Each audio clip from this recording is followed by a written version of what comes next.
Para mí, leer a Teresa de Lisieux es como leer el Evangelio. Para mí es un quinto Evangelio leer la obra de Teresa de Lisieux. Y tampoco exagera, porque todos los que han dedicado ratos de su vida a leer a Teresita, cuando uno menos acuerda no sabe si está leyendo una presentación de una mujer mística o está leyendo un evangelio especial. Porque realmente ahí es donde está el fuerte de Teresa de Lisieux. Está precisamente, a ver si me expreso bien, en su identificación existencial con el contenido del evangelio. Ese es el fuerte de Teresa de Lisieux, identificación existencial con el contenido del evangelio, y el contenido del evangelio es el testimonio que nos da Jesús de cómo Dios, el Padre bueno, se ha hecho uno de tantos en Cristo y se ha hecho una cosa con nosotros. Esta reflexión la voy a desarrollar en estos puntos. Primero, brevemente voy a presentar el contexto espiritual en que se da la experiencia de Teresita. Segundo, voy a enunciar de manera generalísima su experiencia del amor misericordioso y lo voy a desdoblar particularmente en esos 3 puntos: su camino hasta la ofrenda y contenido y consecuencias de la ofrenda. En cuanto al contexto, muchos han dedicado largas horas de investigación histórica a la situación del Carmelo de Lisieux al ingreso de Teresa Martín en 1888. Entre otros, Alberto Barrios Moneo, Francisco de Santa María, el padre María Eugenio del Niño Jesús, von Balthasar, Jean-François Fix y muchos otros. Pero, aunque la penetración y la presentación del contexto de estos estudiosos es muy precisa y creería yo que casi que hasta imprescindible para una mejor comprensión de Santa Teresita, el Carmelo de Lisieux vive el contexto de una peculiar situación ambiental general con características propias. Esta primera situación ambiental general es un jansenismo y un complejo de culpa ambiental. Esta es afirmación del padre María Eugenio también. Él afirma que la Revolución Francesa había dejado, por decirlo así, un sentido de pecado, quizá también un sentimiento de culpabilidad que se hace sentir en toda la espiritualidad en Francia, no solamente en el Carmelo. Así, por ejemplo, en la devoción al Sagrado Corazón, nacida originalmente para honrar el amor de Cristo, dominaba netamente el aspecto reparador. Predominaba la espiritualidad ascética porque se quería preservar a las almas, especialmente las de las religiosas, condicionados quizá por las muchas deserciones que se daban en ese contexto. La comunidad de Lisieux, fíjense, apenas emitió votos por perpetuos o profesión solemne el 19 de marzo del 51. ¿Y eso por qué? Porque no encontraban consistencia en las religiosas para emitir los votos solemnes. Entonces las tenían siempre con profesión simple. Entonces fijémonos que ahí hay como 3 desconfianzas. Una desconfianza grande en Dios, a quien más se le teme que se le ama. Y eso se refleja inmediatamente en la desconfianza de las personas en sí mismas, que se hacen una autoimagen de personas postradas, amenazadas hasta por Dios y al mismo tiempo necesitadas de llevar un ritmo de vida tan riguroso que por lo menos las preserve de aquel rigor de Dios. Y eso en mayor y menor grado, pero de todas formas es un subconsciente general que está ahí. Y lo tercero, como yo tengo una imagen tergiversada de Dios y una mala imagen de mí mismo, lo lógico es que eso mismo vean las demás personas.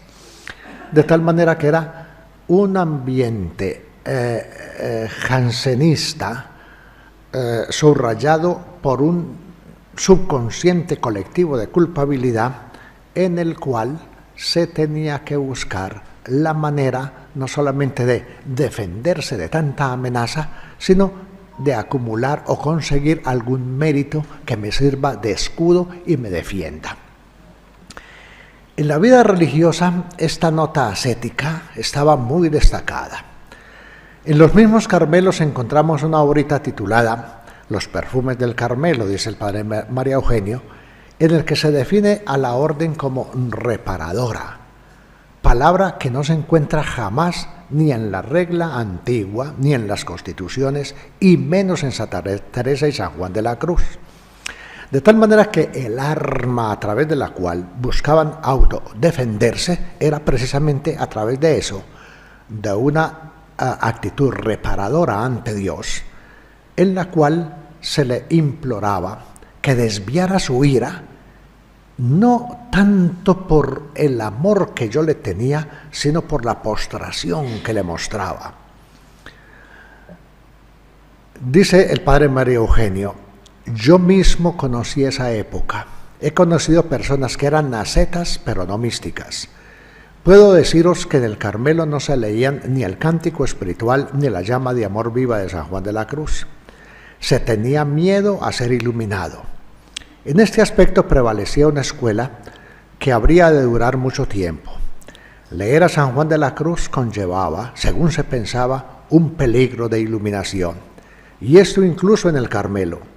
Cuando se editaron las obras de San Juan de la Cruz en 1860, solo se publicó su vida del Monte Carmelo. Resultaba inconcebible la publicación de Cántico Espiritual o Llama de Amor Viva. Teresa nos da un reflejo de esta mentalidad al dejarnos conocer los temas de las conferencias de los ejercicios espirituales preparatorios para la primera comunión del 5 de mayo, conferencias que recibió del 5 al 7 de mayo de 1884 en la abadía. La primera charla, parábola de los servidores y cómo al final de la vida Dios nos pedirá cuentas de las gracias que nos ha concedido. Segunda charla, la muerte y sobre todo la muerte repentina. Tercera charla, sobre el infierno. Cuarta charla, sobre la primera comunión sacrílega. Y dice la santita: nos ha dicho cosas horribles que me han dado mucho miedo. El director de los retiros fue el abate Domán, quien también predicó los retiros de la llamada Segunda Comunión al año siguiente, del 17 al 20 de mayo del 85, que incluyeron charlas sobre la soledad y el retiro, la muerte, la confesión, prepararle una digna morada a Jesús, la agonía de Jesús en el desierto y la Santísima Virgen. A propósito de la segunda charla sobre la muerte, Teresa comenta: lo que nos dijo el señor abate era muy espantoso. Nos ha hablado del pecado mortal, nos ha pintado el estado del alma en pecado mortal y cuánto la odia Dios. La comparó a una palomita que se empapa al fango y que a causa de eso no puede volar. Así somos nosotros cuando estamos en este pecado, que no podemos elevar nuestra alma a Dios, ni Él se ocupa de nosotros. A propósito de los ejercicios espirituales, ella misma dice que fueron el detonante para desencadenar la terrible enfermedad de los escrúpulos. A propósito, también nos dice ella más tarde: normalmente los ejercicios predicados me resultan más penosos todavía que los que hago sola. Entonces fijémonos, ella nos refleja cómo en la pastoral y en la práctica esta mentalidad que les he dicho estaba dominante. Si nosotros vamos a buscar libros de jansenismo en el siglo XIX en Francia, no encontramos ninguno, porque es que ya no necesita libros. Se ha introyectado de tal manera en la mentalidad que viene desde la aparición, y ya la aparición del Cornelius de Jansenio ya estaba recogiendo una mentalidad reinante. Se peleó y se desarrolló hasta 1790, cuando fueron condenadas sus tesis. Pero quedó de tal manera introyectada en la gente que todos nosotros hoy tenemos algo de jansenistas y más o menos lo acentuamos según nos convenga. En el Carmelo de Lisieux convivían dos tendencias, gracias a Dios. La primera es la que pone ese énfasis en la primacía del amor, representada por la Madre Genoveva, procedente del Carmelo, fundador de Poitiers, que pertenecía a lo que hoy llamaríamos la nueva escuela, a la cual Teresita no duda en calificar de santa, no inimitable, sino una santa santificada por virtudes escondidas y ordinarias, cuyas últimas palabras que recuerda, dirigidas personalmente a Teresita, son: servid a Dios con paz y alegría. Acordaos, hija mía, de que nuestro Dios es el Dios de la paz. Y exclama: esta santidad me parece más verdadera, la más santa, y que yo deseo para mí.